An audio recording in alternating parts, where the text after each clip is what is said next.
it's Guido coming at you with Tactics Talk. Welcome back. Thanks for tuning in as always and for your support of the channel. Appreciate the views. If you're looking for other ways to support it, you'll find those down in the description. Here we go. It's moi in my Skoda T45. This tank's not getting a lot of love. I have a review on it. Check it out. It's over in my reviews, tank review playlist. We are here on Himmelsline, Siegfriedorf, defending in an assault map. I'm telling you, this tank is good. I don't know why I do well on it. And I know I said good. I'm going to say I think it's average to slightly above average. That's my honest opinion. And I don't know what it is. It's maybe a little bit of the Caro P88 syndrome. It's just everything together works pretty well. It's fairly well balanced. It doesn't have any massive weaknesses. It doesn't have any massive strengths either. But because of those two things, you can really make this thing work. So we're going to come over to the north flank, and the bad guys don't send much of anything. Penetration. And we're able to take down the Saint Emil. Now I am top tier, so yes, good player, top tier. You're probably going to have a decent day, provided your team sticks around a little bit and you don't make really dumb early mistakes. We'll come over here, and they don't have a lot of guys opposing us. They have a Black Prince. Don't know where he is, really. Hellcat just shot me from down there, and I get enamored of the artillery, and I want to kind of pixel snipe this guy. The gun is not amazing. It takes a long time to zoom in. Not terribly accurate, but not gross either. We'll wait till we get a nice zoom. We'll kill. No, that's going to go right into the dirt. And I spend a lot of time messing around with this stupid arty. There we go. Finally get a shot.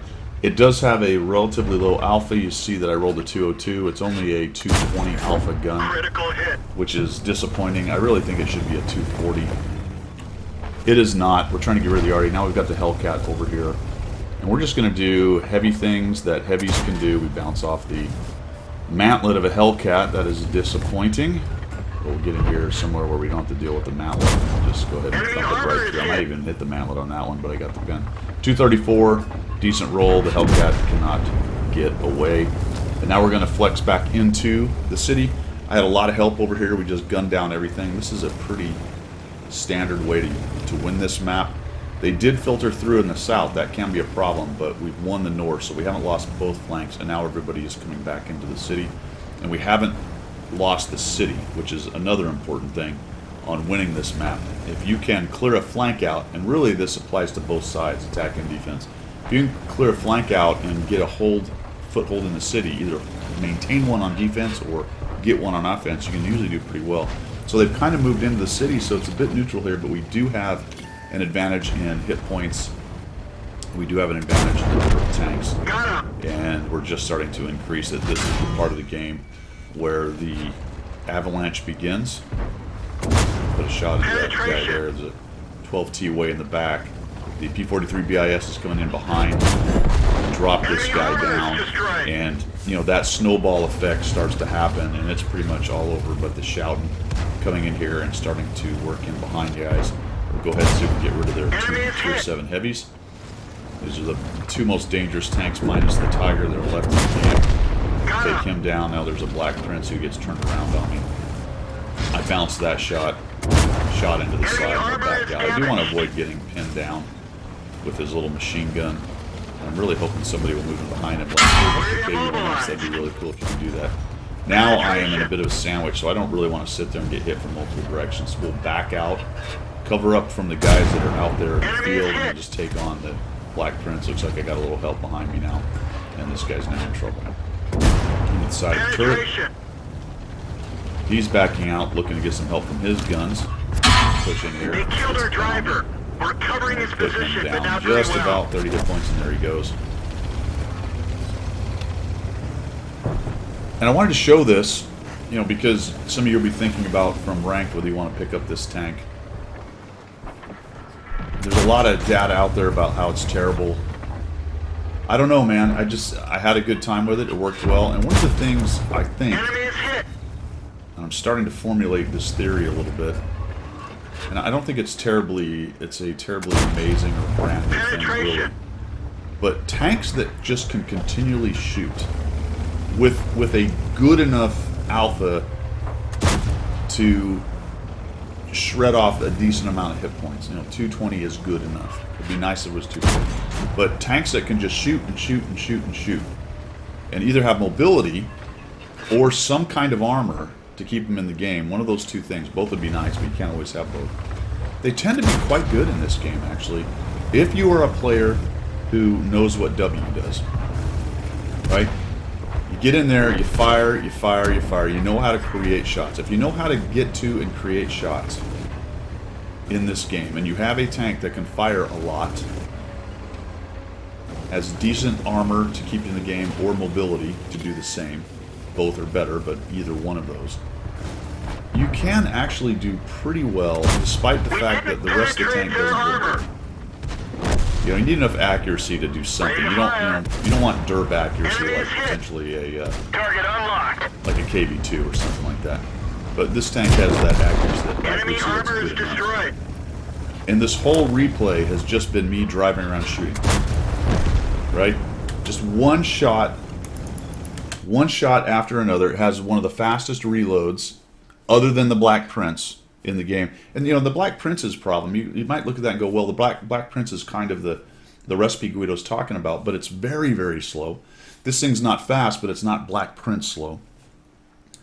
It's got decent armor, but it doesn't really hold up very well. This thing actually, in my opinion, has slightly better armor than the Black Prince, just based on the layout. Plus, it's on a faster chassis, which allows a little bit more movement. It's got some angles to it.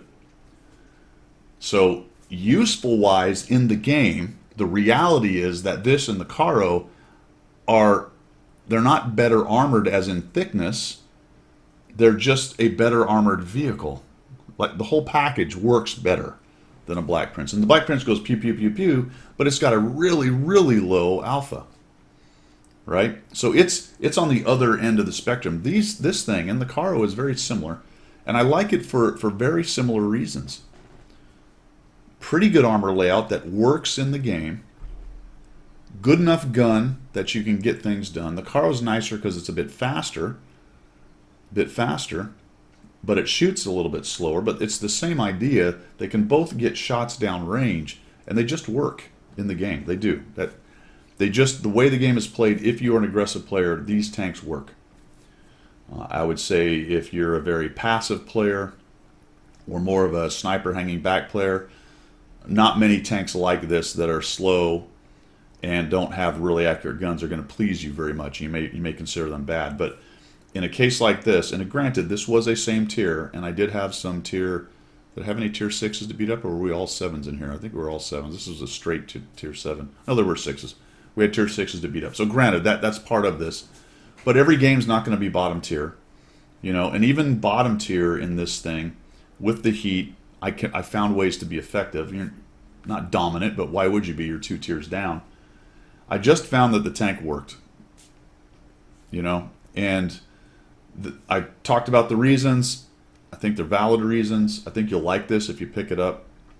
It's weird to me that it's behind the ranked thing. It's a little bit annoying. I'd love to have this thing permanently, but I'm not going to play ranked to get it. But in this case, 3,694 damage, 485 assists, and 4 kills. And granted, was a Rompel Stomp. Granted, top tier. But even when I was middle tier or bottom tier in this, I just never really felt totally outclassed any more than you would as a tier 7 against 9s. That's kind of the way it goes. But if you're 1 tier down or same tier or top tier in this thing, you can be quite effective in it. Even with the Walmart 88 that they put on it. Would be nice if it did 240. Thing is, though, if they make it 240, they're probably going to reduce the DPM by making it reload slower. So I don't even know if I would want that. It's kind of what they did to the Tiger 1. They increased the reload, but gave it more alpha. The DPM is about the same, but it's not the same tank because of how fast it used to be able to fire. You can really just annoy people by getting inside their reload rate, and you're just hitting them. People get nervous about that. Even though you're not shredding 300 off of them, you're only taking 220. People don't like to be hit and take damage, and there is a factor of taking hit after hit that demoralizes people and makes them try to get away from you. And if they're surprised by how fast you're shooting, you can do things like track them and annoy them to death, push them back, all that kind of good stuff. So give it a try, man. Check it out. Not as bad, I think, as people think it is. That's all I've got for today. We will see you.